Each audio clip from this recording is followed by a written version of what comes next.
I'm just saying, if the good Lord of Mitsubishi gods had really meant for us to get things through this firewall, they would have made it a little bit more accessible.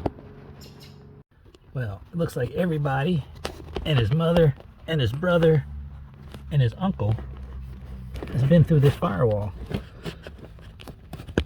What a pain in the ass that's gonna be. But if you have something like this, kind of looks like a big ass pipe cleaner. It's actually used to clean hair and stuff from a bathroom, but you can kind of stick it through here onto the other side and attach your wires and pull them through. Let's give it a go. So you take your pipe cleaner bathroom cleaning thingy and you jam its ass through that hole, come around on the other side, and then you flip over on your back and you get your ass up underneath here, and you can actually grab a hold of it and pull it down. And that's how we're going to do this.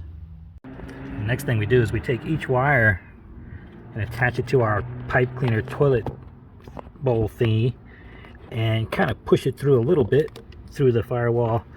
Don't want to take my pipe cleaner tool all the way through. I have to try to thread it again. Don't want to lose it on either end. So see if I can use it as leverage. A little push me, pull me, get it through.